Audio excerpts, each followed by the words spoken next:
ಕುಂದಾಪುರ ಕನ್ನಡಪ್ರಭ ಪತ್ರಿಕೆಯ ವರದಿಗಾರ ಹಾಗೂ ಉಡುಪಿ ಜಿಲ್ಲೆಯ ಕಾರ್ಯನಿರತ ಪತ್ರಕರ್ತರ ಸಂಘದ ಸದಸ್ಯ ಶ್ರೀಕಾಂತ್ ಹೆಮ್ಮಾಡಿ ಅವರ ಮೇಲಿನ ಹಲ್ಲೆಯನ್ನು ಉಡುಪಿ ಜಿಲ್ಲೆಯ ಕಾರ್ಯನಿರತ ಪತ್ರಕರ್ತರ ಸಂಘ ತೀವ್ರವಾಗಿ ಖಂಡಿಸಿರುವಂಥದ್ದು.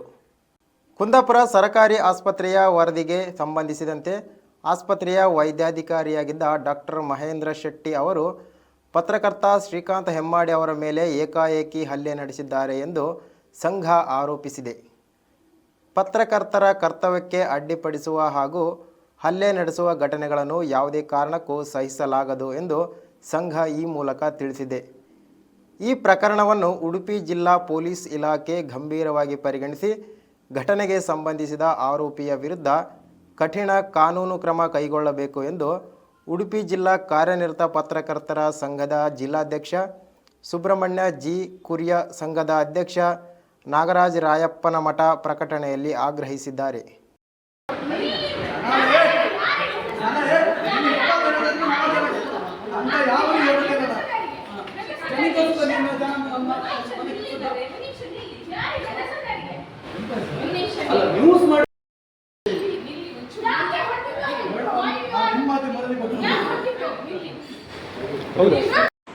ಕಳೆದ 1-2 ವಾರಗಳ ಹಿಂದೆ ನಮ್ಮ ಕನ್ನಡಪ್ರಭ ಪತ್ರಿಕೆಯಲ್ಲಿ ಕುಂದಾಪುರದ ಸರ್ಕಾರಿ ಆಸ್ಪತ್ರೆಯ ಏನು ಸರ್ಜನ್ ವೈದ್ಯರ ಕುರಿತಾಗಿರ್ತಕ್ಕಂಥ ವಿರುದ್ಧವಾಗಿರ್ತಕ್ಕಂಥ ಭ್ರಷ್ಟಾಚಾರ ಆರೋಪವನ್ನು ನಾನು ತನಿಖಾ ವರದಿಯನ್ನು ಮಾಡಿರ್ತೇನೆ.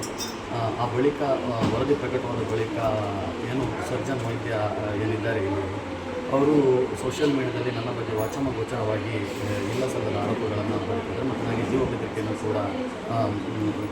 ಬೆದರಿಕೆಯನ್ನು ಕೂಡ ಹಾಕಿದ್ದಾರೆ. ಹೀಗಾಗಿ ಇವತ್ತು ಬೆಳಗ್ಗೆ ನಾನು ನನ್ನ ಪತ್ನಿಯ ಜೊತೆ ಕುಂದಾಪುರದ ಖಾಸಗಿ ಹೋಟೆಲ್ನಲ್ಲಿ ತಿಂಡಿ ತಿನ್ನಲು ಹೋದಾಗ ಏಕಾಏಕಿಯಾಗಿ ಬಂದು ನನ್ನ ಕಾಲರ್ ಪಟ್ಟಿಯನ್ನು ಹಿಡಿದು ನನಗೆ ದೈಹಿಕ ಹಲ್ಲೆ ಮಾಡಿದ್ದಲ್ಲದೆ ನಿನ್ನನ್ನು ಕೊಲ್ತೇನೆ ಎನ್ನುವುದಾಗಿ ನನಗೆ ಬೆದರಿಕೆ ಒಡ್ಡಿದ್ದಾರೆ. ಹಾಗೆ ನನ್ನ ಸಮೀಪದಲ್ಲಿರ್ತಕ್ಕಂಥ ನನ್ನ ಹೆಂಡತಿಯು ಕೂಡ ಬೆದರಿಕೆ ಹಾಕಿ ಅವಳನ್ನು ದೂಡಿರ್ತಕ್ಕಂಥ ಘಟನೆ ಕೂಡ ಅವರು ನಡೆದಿದ್ದಾರೆ. ಹೀಗಾಗಿ ನಾನೀಗ ಕುಂದಾಪುರ ಸರ್ಕಾರಿ ಆಸ್ಪತ್ರೆಗೆ ದಾಖಲಾಗಿದ್ದೇನೆ. ಕೈ ಮತ್ತು ಎದೆ ಭಾಗಕ್ಕೆ ನಮಗೆ ತೀವ್ರತರವಾದಂತಹ ಪೆಟ್ಟಾಗಿದೆ. ನಿಖರ ಸುದ್ದಿ, ಸದಭಿರುಚಿಯ ಕಾರ್ಯಕ್ರಮ. ನೀವು ನೋಡ್ತಾ ಇದ್ದೀರಾ ಕಹಳೆ ನ್ಯೂಸ್, ಸಮಾಜದ ಜಾಗೃತಿಗಾಗಿ ವಸ್ತುನಿಷ್ಠ ವರದಿ.